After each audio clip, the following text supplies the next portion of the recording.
Amados hermanos, quiero que miremos de frente una señal que está sacudiendo a un imperio, no en la frontera, no en el campo de batalla, sino en el centro mismo de su poder militar.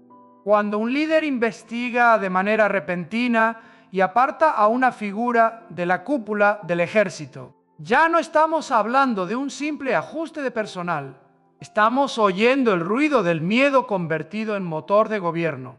Estamos observando una depuración descrita como la más importante desde que Xi Jinping llegó al poder, dirigida contra Zhang Youxia, vicepresidente de la Comisión Militar Central, un compañero de larga data, una figura considerada de enorme peso dentro del Ejército Popular de Liberación. Pensemos esto con la razón. Un régimen centralizado no toca un pilar así, si está verdaderamente tranquilo. Cuando toca un pilar, es porque teme que ese pilar ya no le pertenece por completo. Se habla de la posibilidad de un círculo que obstaculiza la continuidad del poder después del año 2027. Se menciona la acusación de espionaje y la sombra de agencias extranjeras como pretexto para remover adversarios. Se describe una mentalidad desconfiada, viendo manos externas detrás de toda inestabilidad en Hong Kong, Xinjiang, el Tíbet y heridas históricas que no han cerrado. Yo no estuve en esas salas cerradas, pero sí conozco un principio que no cambia. Cuando el poder se obsesiona con un enemigo invisible, termina fabricando un enemigo visible. Y muchas veces ese enemigo visible es alguien que ayer estaba al lado. ¿Y cuál es el efecto inmediato? El ejército queda sacudido, porque la Comisión Militar Central no es un adorno. Es el cerebro de mando. Si ese cerebro es desarmado y rearmado, las decisiones se vuelven más lentas, la coordinación se altera y la confianza dentro de las filas se rompe. Se ha comparado esa acción con reemplazar a toda una cúpula de mando en una potencia. Y en sistemas así, cuando alguien es investigado, no solo cae el individuo, se arrastra la red, se toca la estructura de lealtades, se extiende el silencio por temor. Ahora debemos mirar más allá de lo interno. Un imperio que depura su ejército envía un mensaje hacia afuera. El trono no tolera centros de poder paralelos. Y cuando el trono necesita demostrar control, puede escoger escenarios de presión donde crea que puede manejar el nivel de escalada. Es posible que eviten un paso demasiado grande mientras reorganizan el mando y al mismo tiempo aumenten la presión en puntos calientes lo suficiente como para obligar a toda una región a medir sus palabras. En la lógica del poder, la presión externa muchas veces es la pintura que cubre una grieta interna. Amados hermanos, esto es lo que quiero que entendamos desde el inicio. La Biblia enseña que la historia tiene dueño. En el libro de Daniel, capítulo 2, está escrito que Dios cambia los tiempos y las épocas, quita reyes y pone reyes. Cuando un sistema comienza a depurar para conservar el poder, nosotros no miramos como quienes están hipnotizados por las noticias, ni miramos como quienes son indiferentes. Miramos como quienes entienden que los imperios pueden cambiar de rostro, pero la naturaleza del poder humano sigue siendo la misma. Siempre quiere controlar y mientras más se acerca el final, más quiere convertirse en un sistema total. Por eso quiero que avancemos con una pregunta que no está dirigida a Pekín ni a Washington, sino a nuestra propia conciencia. Cuando el mundo aprende a gobernar por miedo y por mecanismos, ¿qué nos mantendrá firmes para no ser arrastrados por el temor de esta época? Quiero que vayamos directo a la naturaleza de esta depuración, porque si no entendemos la naturaleza, vamos a interpretar mal sus consecuencias. Esto no es un relato moral sobre corrupción y tampoco es una disciplina administrativa normal. Esto es una guerra de lealtades en la cúpula, una limpieza para asegurar que dentro de ese sistema solo exista un centro de decisión, una sola voluntad, una cadena de mandos sin vacíos. Miremos cómo funciona un régimen centralizado. Cuando el líder sospecha que existe un grupo capaz de obstaculizar la continuidad del poder después del año 2027. No espera a que el riesgo se vuelva realidad. Actúa antes y actúa golpeando al hombre de mayor peso, al que podría convertirse en eje de congregación de inconformidades silenciosas. Sangyuxia no es un nombre cualquiera. Está en la posición de vicepresidente de la Comisión Militar Central. Es un símbolo de conexión entre historia, linaje y ejército. Cuando un hombre así es removido, el mensaje no va solo al ejército. El mensaje va a todo el partido. Nadie es intocable. Y aquí está lo que quiero que observemos. En ese sistema, cuando alguien es investigado, no investigan únicamente a esa persona. Investigan su red. Arrastran a los que trabajaron con él, a los que ascendieron con él, a familias, relaciones, rutas de lealtad. Es como una red que es jalada con fuerza y cada hilo comienza a vibrar. ¿Por qué hacen eso? Porque no están buscando justicia, están buscando disuasión. La disuasión produce silencio. El silencio produce sumisión. La sumisión produce un mecanismo que el líder utiliza para reconstruir su dominio. Pero ¿cuál es el costo de ese mecanismo? El costo es un ejército sacudido. Amados hermanos, entendamos esto con lógica estratégica. La Comisión Militar Central es el cerebro. Si el cerebro es desarmado y rearmado, la toma de decisiones estratégicas se vuelve más lenta. Las órdenes hacia abajo se vuelven más dudosas. Los subordinados no saben a quién deben lealtad para sobrevivir. Y en ese periodo, lo más peligroso no es solamente una posible debilidad, sino la imprevisibilidad. Un ejército imprevisible puede cometer errores en puntos calientes, porque los hombres viven con miedo y al mismo tiempo quieren probar que son útiles. Cuando el temor y la ambición conviven, el error se vuelve más probable. Quiero que recordemos una regla de la historia. Los grandes imperios rara vez colapsan solo por un enemigo externo. Colapsan por una grieta interna y luego el enemigo externo solo empuja. Cuando un líder tiene que depurar incluso a los que fueron considerados pilares, eso revela que la grieta llegó al nivel estructural. Y cuando la grieta llega al nivel estructural, cada paso afuera carga una presión adicional, porque necesitan enfrentar al mundo y controlar por dentro al mismo tiempo. Aquí debemos mirar el efecto regional con la lógica del poder. Cuando el centro de mando es alterado, una operación demasiado grande, como una acción directa contra Taiwán, puede ser pospuesta en el corto plazo, porque necesitan consolidar coordinación. Pero eso no significa que se vuelvan suaves. Al contrario, pueden escoger objetivos lo suficientemente controlables para exhibir fuerza sin incendiar toda la máquina. Escenarios como el Mar del Sur de China se vuelven un teatro conveniente, porque allí pueden aumentar presión, probar reacciones y construir la impresión de que siguen siendo los que dictan el ritmo. Y ahora quiero que anclemos nuestra comprensión en la luz de la Escritura. En el libro de Daniel, capítulo 4, está escrito que el Altísimo gobierna el reino de los hombres y lo da a quien Él quiere. Eso no nos lleva a negar los datos. Al contrario, nos ayuda a poner los datos en su lugar. Un sistema puede depurar para aumentar control, pero no puede cruzar el límite que Dios permite. Y cuando Dios permite que los sistemas exhiban su naturaleza, Él nos está mostrando hacia dónde se dirige el mundo, en qué se está convirtiendo el poder humano y por qué no debemos poner esperanza en ningún trono. Por eso, al mirar esta depuración, no nos quedamos en la pregunta de quién fue removido. Debemos preguntar qué se está construyendo. Una cadena de mando reconstruida por miedo. Un mecanismo de lealtad forjado por disuasión. Y cuando ese mecanismo esté listo, necesitará un escenario para probar que funciona. Eso nos lleva al modelo más grande de bloques de poder y a la preparación del Oriente que la Biblia ya trazó. Y allí vamos a poner el fundamento con claridad.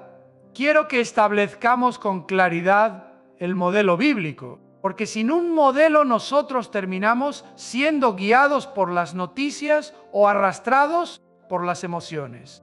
La Biblia no fue dada para que adivinemos el nombre de cada personaje que aparece en un titular.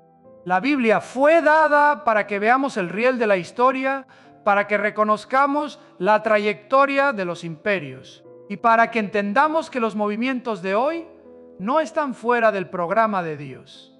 En el libro de Apocalipsis, capítulo 16, versículo 12, está escrito que las aguas del gran río Eufrates se secarán para preparar el camino a los reyes del oriente. Quiero que nos detengamos en esa frase como un hito, no para especular sin responsabilidad, sino para entender el principio. Esa frase revela que llegará un momento dentro del proceso final en el que las fuerzas del oriente tendrán un camino preparado para una movilización. Oriente aquí no es una idea borrosa, es un eje geográfico, un eje demográfico, un eje de capacidad militar y económica en el mundo moderno. Ahora, lo crucial es cómo interpretamos. La Biblia no nos dice que hoy señalemos con el dedo y declaremos este es aquel, esta es la nación, esta es la hora. La Biblia nos da un modelo, y ese modelo tiene tres elementos principales. La formación de bloques de poder que existen al mismo tiempo. Una movilización de gran escala que va más allá de un choque aislado. Y la convergencia de alianzas que conduce al clímax final, donde los reyes de la tierra son reunidos para una confrontación que el mundo ya no podrá detener. Yo conecto ese modelo con el libro de Daniel, capítulo 2. En ese capítulo está escrito acerca de una estatua compuesta de varias partes, símbolo de imperios que se suceden en la historia, y al final una estructura que es fuerte y a la vez frágil, pesada y a la vez quebradiza. Amados hermanos, esa imagen nos enseña que la historia no es solo una lista de guerras. La historia es un proceso en el que el poder humano pasa de una forma a otra, y mientras más se acerca el fin, más intenta sostenerse con una mezcla inestable. Y luego esa estatua es destruida por una piedra, no cortada por mano humana, señalando que el reino de Cristo pondrá fin a toda estructura humana. Luego lo conecto con el libro de Daniel, capítulo 7, donde está escrito acerca de bestias que representan formas de poder, y cuernos como símbolo de autoridad concentrada y de la simultaneidad de bloques de influencia. El punto no es fascinarnos con símbolos. El punto es que el poder avanzará hacia una forma de sistema, donde bloques se enlazan, compiten y finalmente convergen hacia un eje final. Cuando la Biblia usa el lenguaje de cuernos y bestias, está diciendo que el poder humano, separado de Dios, se vuelve como bestia. Devora, aplasta, gobierna por miedo. Entonces, ¿dónde colocamos a China, India y las potencias asiáticas dentro de este modelo? Quiero que mantengamos humildad y precisión. No usamos la Biblia para sellar un mapa, como si nosotros fuéramos los dueños de la interpretación final. Pero tampoco fingimos que el Oriente es irrelevante. Si Apocalipsis habla de reyes del Oriente, mirar hacia los centros de poder de Asia es razonable. China es una potencia con capacidad de movilización enorme. India es una potencia demográfica y militar en ascenso. Las naciones de Asia pueden formar un eje de intereses. Todo eso no es una conclusión absoluta, pero sí es un marco de referencia lógico cuando leemos el modelo. Y ahora conecto el modelo con la depuración dentro del ejército, con una lógica simple. Una movilización de gran escala exige un mando suficientemente unificado y lealtades suficientemente claras. Cuando un Estado depura, reestructura y aprieta la cadena de poder militar, puede reflejar un intento de alcanzar control total para estar listo para pasos estratégicos futuros. Eso no significa que la hora ya llegó.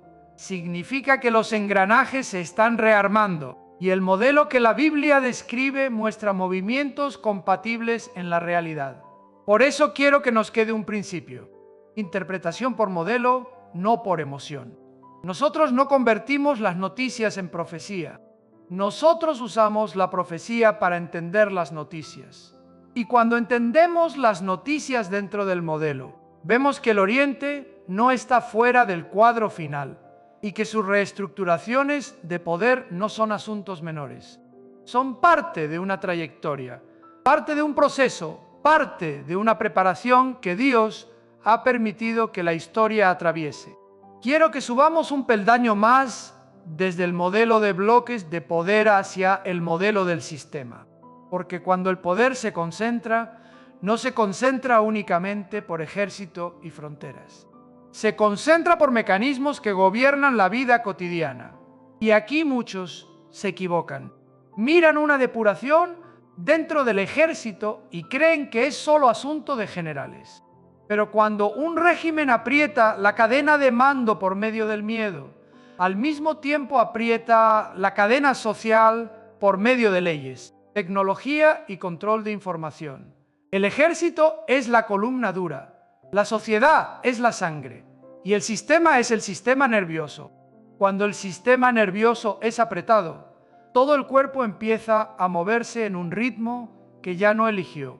En el libro de Apocalipsis, capítulo 13, está escrito acerca de un orden en el que a las personas se les podrá impedir comprar y vender si no entran en un mecanismo de control. Quiero que entendamos esto con el principio correcto de interpretación. La profecía no dice que un día habrá un letrero en la calle anunciando que este es el sistema. La profecía nos da el principio. El principio es que el poder final no gobernará únicamente por violencia, sino por condición. No solo por armas, sino por permiso. No solo por cárceles, sino por la capacidad de abrir o cerrar la puerta de la vida normal. Entonces, ¿qué observamos en nuestra época para ver ese principio en preparación? Observamos la transición de decisiones personales a decisiones obligatorias administradas por sistemas. Cuando todo queda vinculado a códigos, identidad, control de datos, condiciones de participación, la sociedad se acostumbra a que la libertad ya no sea un derecho, sino un privilegio concedido.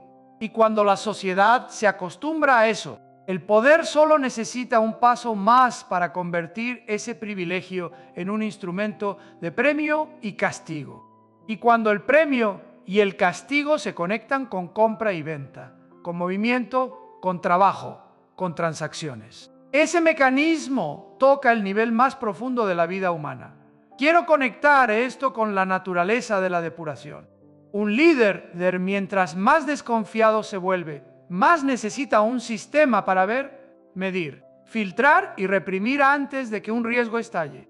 Depurar dentro del ejército es depurar centros de poder.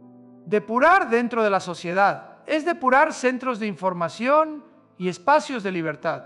Ambas cosas caminan juntas, porque el objetivo final es una sociedad que ya no pueda organizarse fuera del permiso del Estado.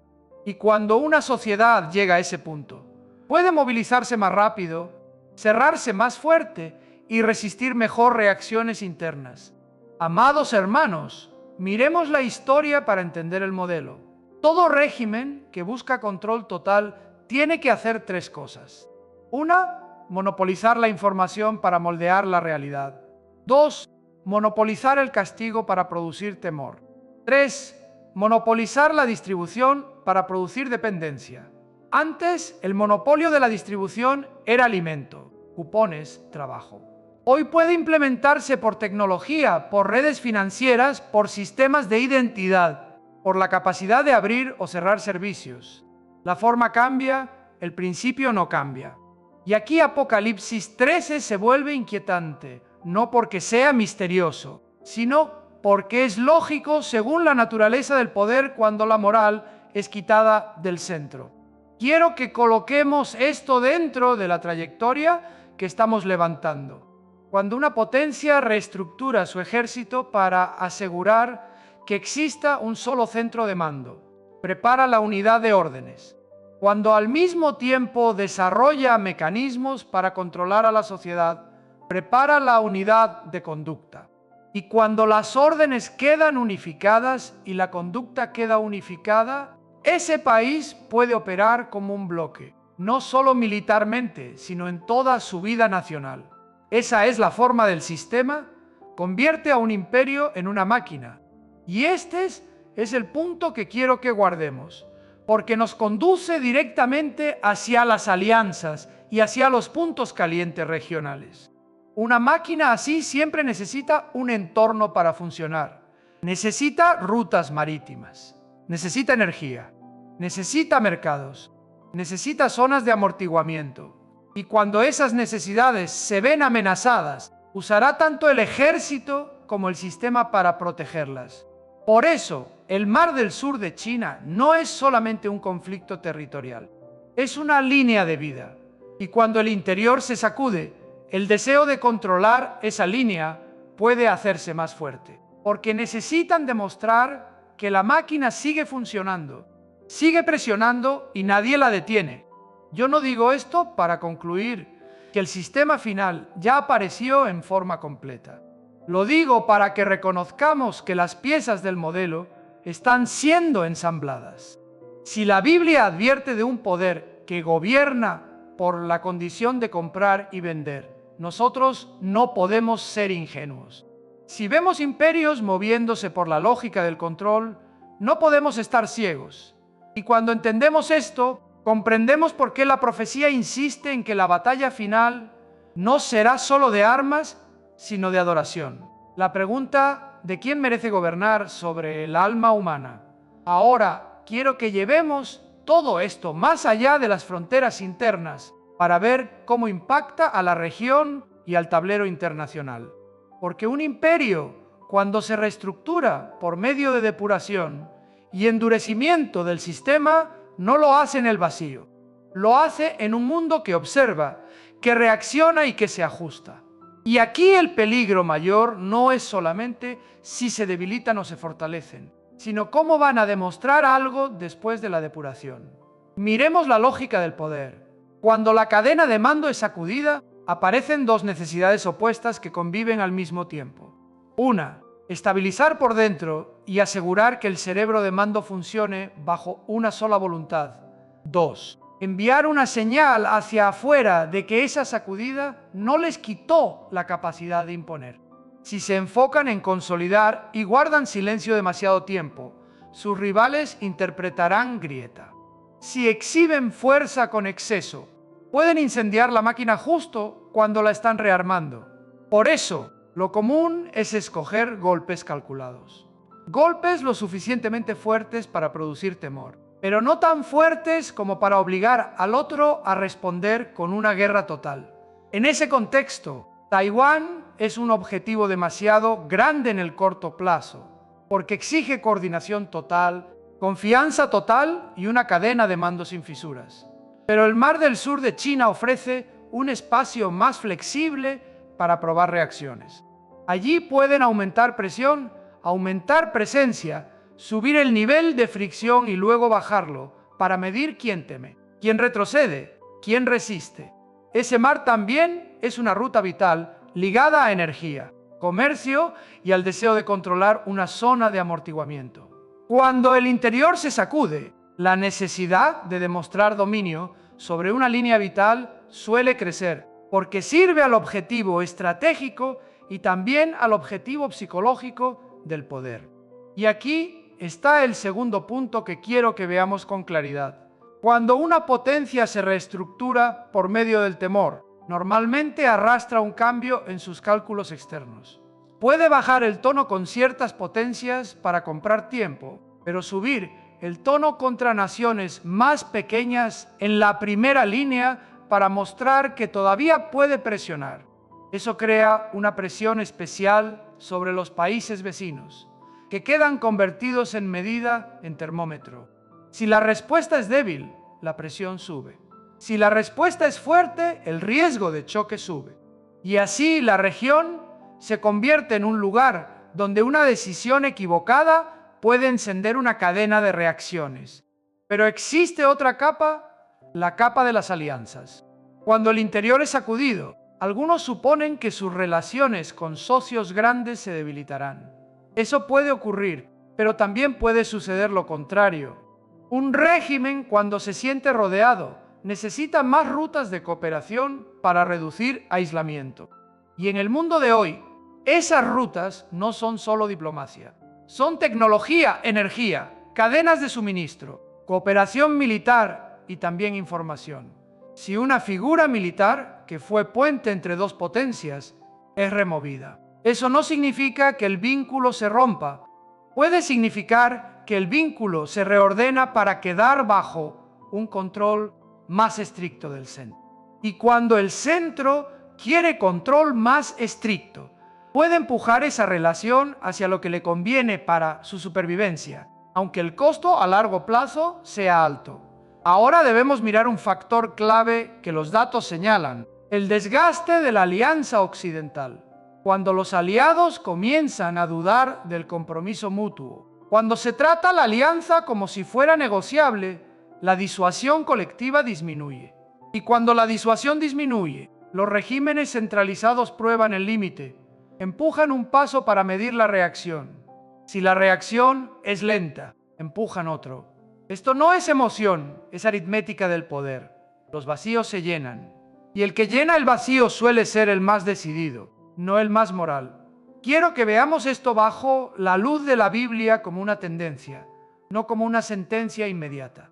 La Escritura muestra que antes del clímax final, los reyes de la tierra se agruparán por ejes de interés y hostilidad, y el mundo irá entrando en un estado donde el poder es adorado como salvador. Cuando vemos división en alianzas tradicionales y aceleración de otros bloques de poder, estamos viendo una pieza de ese modelo. No es la conclusión final, pero sí es una trayectoria que se está formando. Por eso, al observar esta depuración, guardemos dos cosas al mismo tiempo. La sacudida interna puede hacerlos más cautelosos frente a objetivos demasiado grandes, pero también puede hacerlos más agresivos en puntos calientes donde creen que pueden controlar, y en un mundo donde las alianzas se debilitan. Esos puntos calientes se empujan con más facilidad hacia un umbral peligroso. Por eso vamos a avanzar hacia las señales concretas que debemos vigilar, no por rumores, sino por la cadena lógica del poder y por el orden del modelo bíblico. Ahora quiero que entremos de lleno en algo que despierta curiosidad en muchos, pero que pocos practican con disciplina. Las señales que debemos vigilar. Porque si hablamos del modelo y no sabemos observar indicios, convertimos la profecía en teoría distante. Pero si observamos sin modelo, convertimos las noticias en obsesión. Por eso establezco una ruta de observación clara, basada en la lógica del poder que ya construimos y basada en el orden del modelo bíblico. Primero, vigilemos el ritmo de las depuraciones que siguen. Una remoción en el nivel más alto rara vez se detiene en un solo hombre, porque el objetivo no es cambiar una silla, el objetivo es reconstruir un sistema de lealtades. Si la depuración golpea a una persona y luego se detiene, significa que el centro de poder obtuvo lo que buscaba. Pero si se extiende a los que trabajaron con él, a posiciones clave en las ramas militares, a eslabones ligados a logística, tecnología e inteligencia militar, eso revela que el líder está refundiendo toda la cadena de mando. Y cuando la cadena de mando es refundida, el periodo de inestabilidad se prolonga, pero el control posterior puede ser más férreo.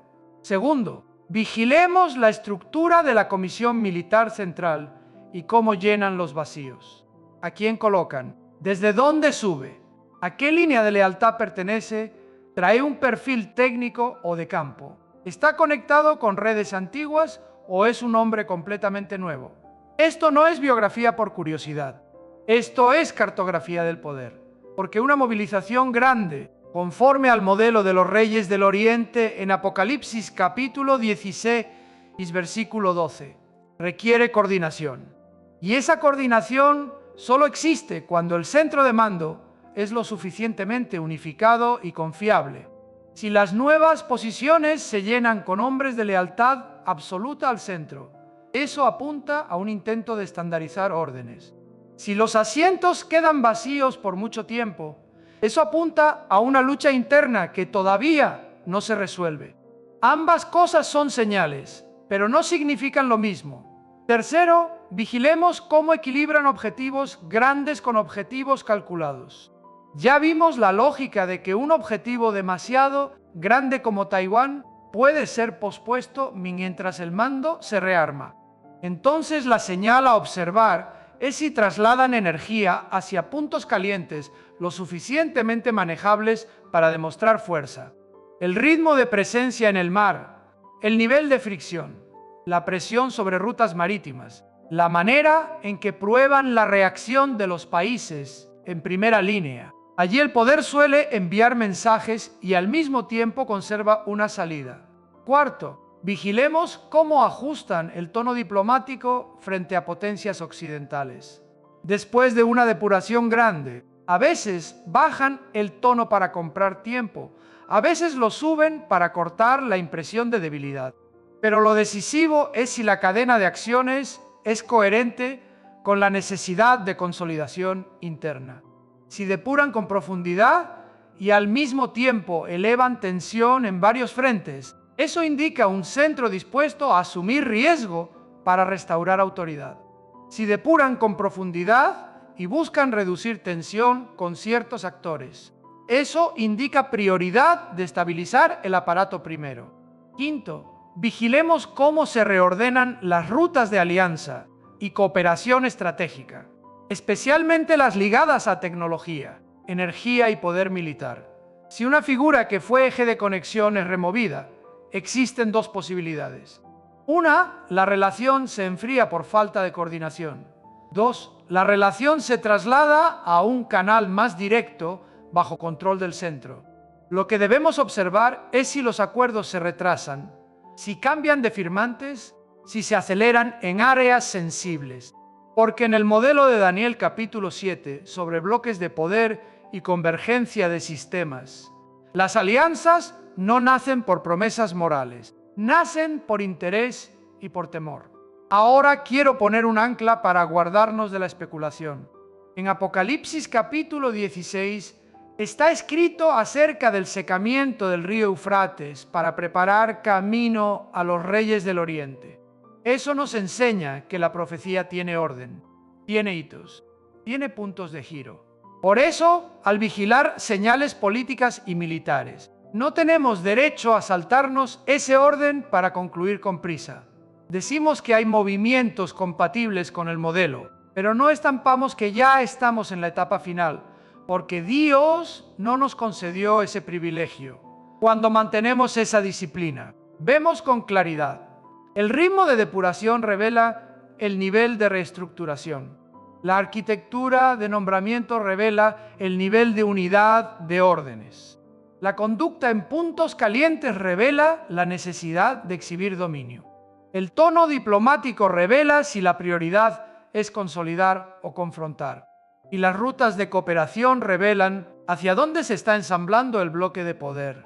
Todo esto no es para adivinar fechas, es para entender el tiempo, porque la Escritura enseña que el sabio discierne los tiempos. Ahora quiero que conectemos esas señales con un eje muy concreto, el eje de alianzas y la reconfiguración de bloques de poder. La historia muestra algo con claridad. Cuando un imperio se sacude por dentro, no solamente cambia personas, cambia la forma de dar la mano, cambia la forma de escoger socios, cambia la forma de distribuir riesgo. Y a veces una depuración en el ejército se convierte en el movimiento que abre paso a un tipo de alianza nuevo, o por lo menos a una alianza más apretada, puesta bajo un control más directo del centro. Miremos la lógica del eje China-Rusia. Si una figura considerada un punto de conexión importante en la relación militar es removida, existen dos posibilidades que debemos poner sobre la mesa como un cálculo, no como un rumor. Una, la relación se vuelve más lenta por la pérdida de coordinación y por el desgaste de canales de confianza. Dos, la relación es reestructurada para ser menos personal y más sistémica. Es decir, en lugar de depender del prestigio de un general, Depende de agencias, acuerdos, cadenas de suministro e intereses clavados por contratos. Amados hermanos, la segunda posibilidad suele encajar con el instinto del régimen centralizado, porque no le gusta una relación que respira por un individuo. Le gusta una relación anclada en sistema, para que nadie tenga un nudo fuera del centro. Y cuando la relación queda anclada en sistema, ya no es solo armas o ejercicios.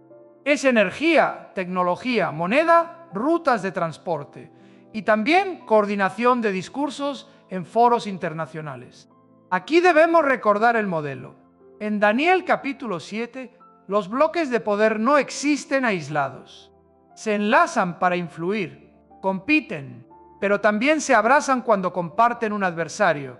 Y mientras más se acerca el clímax, esas conexiones se construyen más por interés y temor común que por moral. Quiero que ampliemos la mirada más allá de dos países. Cuando una potencia recibe presión externa, intenta reducirla abriendo más puertas.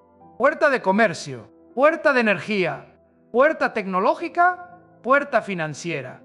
Y cuando una potencia quiere demostrar que no está aislada, acelera acuerdos. Después de una depuración interna, acelerar acuerdos externos tiene además otro propósito: producir sensación de estabilidad.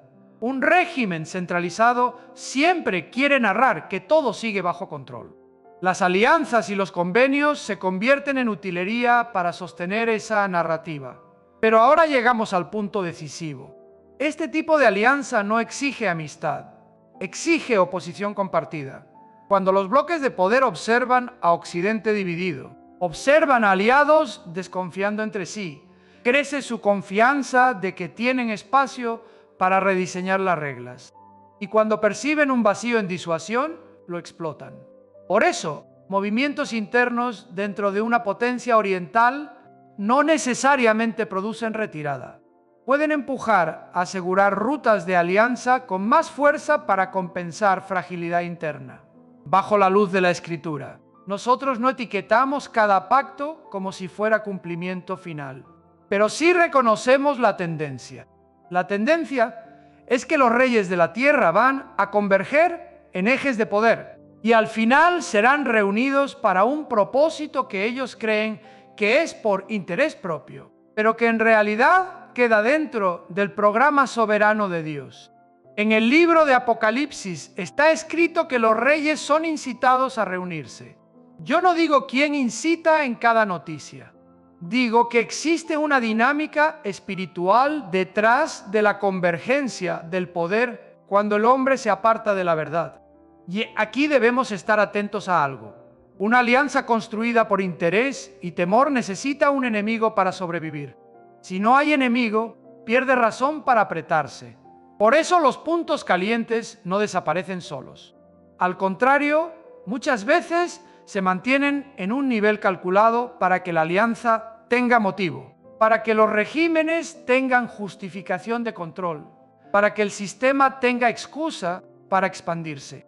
El mar del sur de China, las rutas marítimas, las zonas de amortiguamiento, conflictos por delegación, pueden convertirse en espacios donde los bloques se prueban y al mismo tiempo se amarran.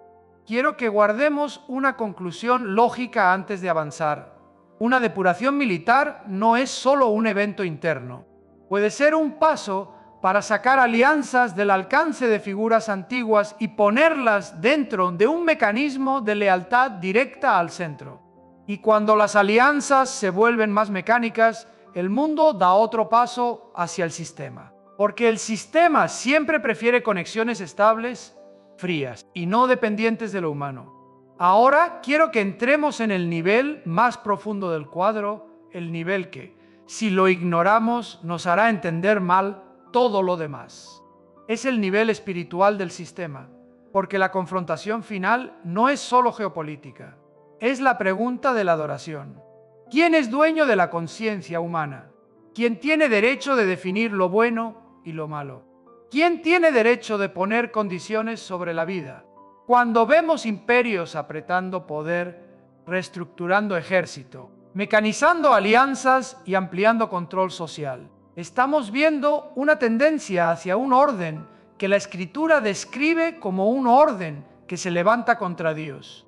En el libro de Apocalipsis, capítulo 17, está escrito acerca de la coordinación entre poder e interés, acerca de reyes de la tierra que llegan a un mismo sentir y entregan su poder y autoridad a un centro. Yo menciono esto no para que nosotros pongamos una etiqueta inmediata sobre un personaje específico. Lo menciono para que entendamos la lógica del clímax final. Ese clímax no llegará por una nación aislada. Llegará por convergencia. Convergencia de bloques de poder. Convergencia de mecanismos económicos. Convergencia de intereses políticos. Y cuando esa convergencia ocurre, el objetivo más profundo no es solamente dominar territorio. El objetivo más profundo es controlar el alma. ¿Y cómo puede un sistema llegar a controlar el alma? Tiene que reemplazar el fundamento moral. Tiene que acostumbrar al ser humano a que lo correcto y lo incorrecto deben redefinirse según la necesidad del poder. Tiene que persuadir a la sociedad de que la seguridad importa más que la verdad. Tiene que convencer de que la estabilidad importa más que la conciencia. Y paso a paso, el hombre termina aceptando inclinarse ante el mecanismo, inclinarse ante la condición, inclinarse ante lo que llaman orden. Amados hermanos, por eso digo que el sistema final no siempre necesita presentarse con símbolos aterradores. Puede presentarse con una falsa racionalidad. Dice: si obedeces tendrás paz. Si consientes podrás comprar y vender. Si callas estarás seguro. Y esa falsa racionalidad es la trampa más grande, porque no golpea al hombre con una espada, lo duerme con conveniencia. Cuando miramos una depuración militar, vemos que el poder no confía en nadie fuera de sí mismo. Cuando miramos la mecanización de alianzas, vemos que los bloques de poder no necesitan amistad, necesitan interés. Cuando miramos la expansión del control social, vemos que el sistema aprende a poner condiciones sobre la vida. Todo esto junto forma un ambiente, un espíritu de época, donde el ser humano se acostumbra a que el poder pueda colocarse en el lugar de Dios. Quiero que coloquemos esto bajo la luz bíblica de la adoración. En Apocalipsis capítulo 13 está escrito acerca de una adoración falsa, de un mundo que sigue a un poder y lo exalta. Yo no necesito describirlo con sensacionalismo, solo necesito establecer el principio. Cuando el hombre se aparta de Dios, no se vuelve neutral. Va a adorar otra cosa. Va a adorar al Estado, a una ideología, al dinero, al sistema, al yo. Y cuando esa adoración equivocada se organiza por mecanismos de compra y venta y por condiciones de vida, se convierte en una religión política, una fe falsa, un altar falso levantado en medio de la vida diaria. ¿Qué hace esta etapa especialmente peligrosa? Es peligrosa porque mezcla interés económico con sumisión política, mezcla seguridad social con intercambio de conciencia, mezcla comodidad con silencio frente a la verdad. Y cuando la sociedad acepta esa mezcla por suficiente tiempo, olvida que existe un límite que Dios estableció.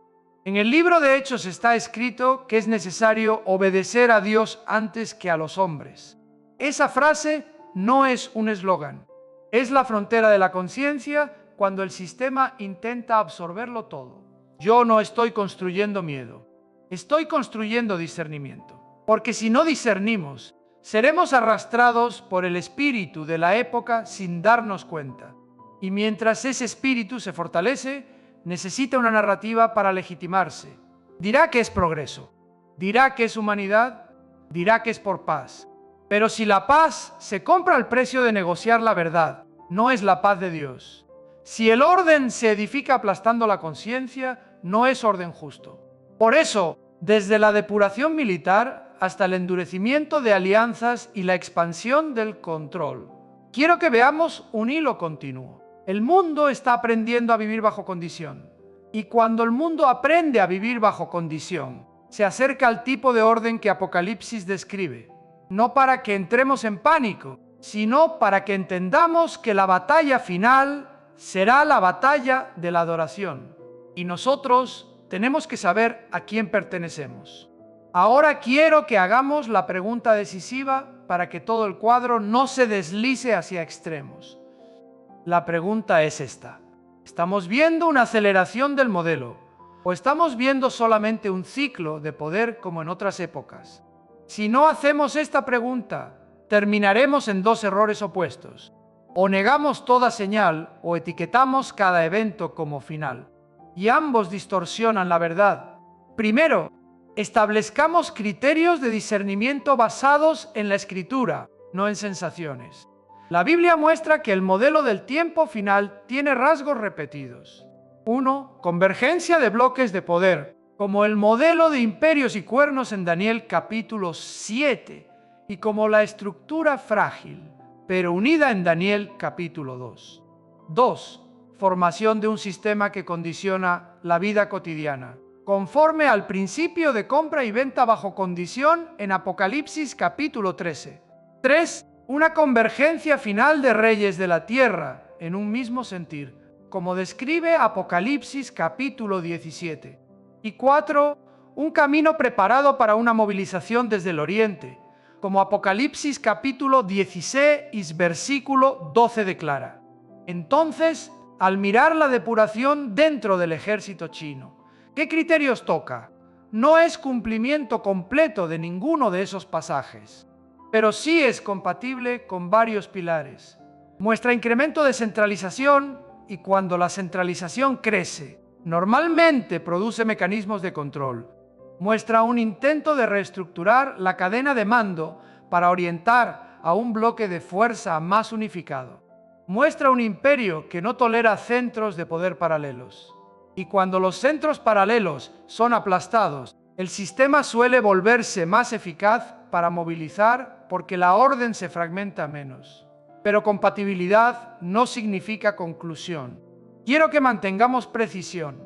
La historia ha visto depuraciones en muchos regímenes y no toda depuración conduce al clímax final.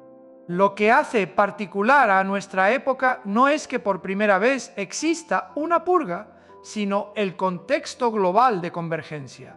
Si una purga ocurre en un mundo poco conectado, puede quedarse como evento interno. Pero si ocurre en un mundo donde bloques de poder se forman, donde alianzas se agrietan, donde la tecnología permite condicionar compra y venta, donde rutas marítimas se vuelven arterias y donde el Oriente te posee capacidad de movilización sin precedente, entonces ese evento se convierte en una pieza con peso dentro del modelo. Por eso, nuestro criterio no es si el evento es dramático. Nuestro criterio es si ese evento empuja al mundo un paso más hacia la convergencia, si fortalece mecanismos de control, si mecaniza alianzas, si vuelve más frágiles los puntos calientes y más fácil empujarlos hacia un umbral peligroso, si define con más claridad los bloques de poder. Si la respuesta es sí, entonces podemos decir que el modelo se está acelerando, aunque no tengamos derecho de afirmar que ya entramos en la etapa final. Ahora quiero que evitemos un error común. Muchos buscan un nombre para explicar todo. Quieren un rostro para cargar la culpa. Pero la Biblia enseña que antes de que el personaje final sea revelado, un sistema será preparado. El personaje es la cumbre, el sistema es la base. Por eso, cuando vemos potencia reestructurando ejército, reestructurando alianzas y ampliando control social, lo primero que estamos viendo es la base del sistema, no la manifestación completa del personaje. Y aquí está el punto que nos obliga a ser cautos. Un sistema puede avanzar mucho y todavía parecer normal. Se presenta con el nombre de estabilidad, se presenta con el nombre de seguridad, se presenta con el nombre de progreso, se presenta con el nombre de gobernanza. Pero cuando empieza a poner condiciones sobre la conciencia, cuando empieza a atar la vida normal a la sumisión, cuando convierte el derecho privilegio, entra en la trayectoria que Apocalipsis advierte. Por eso, la señal más profunda no es un desfile militar, Es el momento en que el ser humano acepta negociar la verdad para sentirse en paz. Quiero que terminemos con una pregunta simple, pero cortante.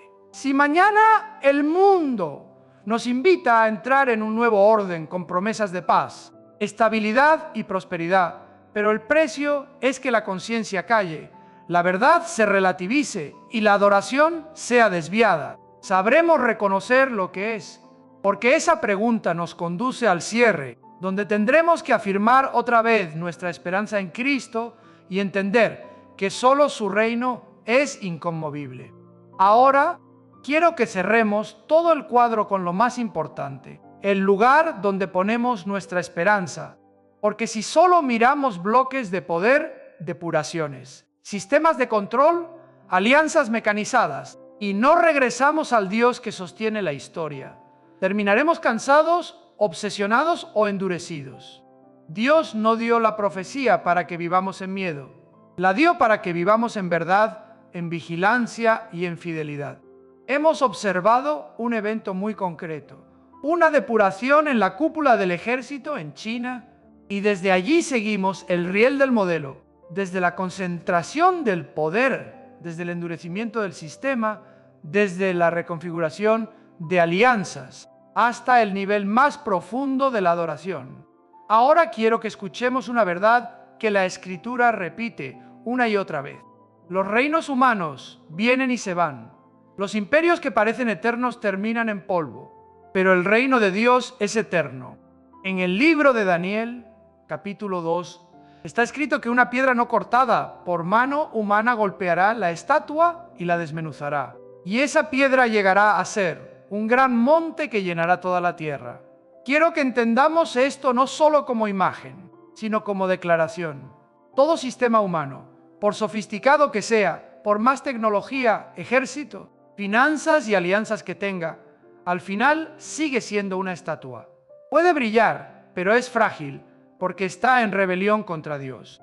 Y un día Cristo la destruirá no por una votación, no por un acuerdo, sino por su soberanía absoluta. Por eso, cuando oímos hablar de nuevos órdenes, de promesas de paz, de mecanismos que condicionan la vida, recordemos que la paz verdadera no nace porque el hombre encadene al hombre por medio de un sistema. La paz verdadera nace cuando el ser humano es reconciliado con Dios.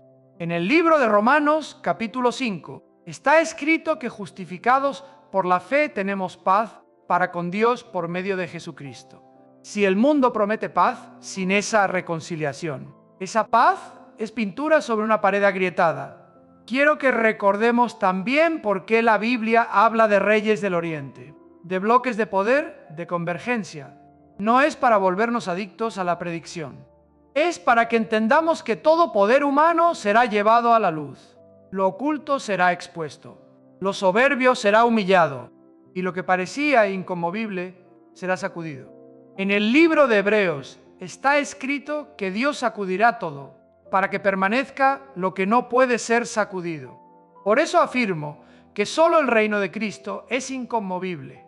Entonces, ¿cuál es nuestra respuesta correcta ante este tiempo?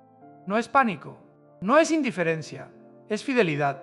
Fidelidad a la verdad, fidelidad a la adoración correcta, fidelidad a la familia y a la santidad. Porque el sistema final no solo quiere controlar fronteras, quiere controlar conciencia. Y la única manera de no ser tragados es pertenecer a otro rey. En el libro de Hechos está escrito que es necesario obedecer a Dios antes que a los hombres. Quiero que llevemos esa frase como frontera, no para pelear con el mundo, sino para guardar la conciencia de ser vendida. Porque llegará un momento en que la invitación del mundo sonará muy razonable, muy amable, muy humanitaria. Pero si nos exige relativizar la verdad, si nos exige callar frente a lo que Dios llama pecado, si nos exige cambiar adoración por comodidad, entonces ya no es gobernanza, es adoración equivocada. Amados hermanos, termino con una convicción. Cristo volverá. Cuando Él regrese, todo trono caerá. Todo sistema soberbio se deshará. Toda alianza construida sobre temor se quebrará. Y los que son suyos permanecerán firmes, no porque sean fuertes, sino porque son guardados por gracia. Por eso miramos la actualidad con los ojos abiertos, pero con el corazón anclado en el Dios que no cambia. Entendemos el modelo, pero adoramos al Rey. Reconocemos el sistema, pero vivimos en la verdad. Y esperamos el día en que toda oscuridad será expuesta por la luz de su gloria.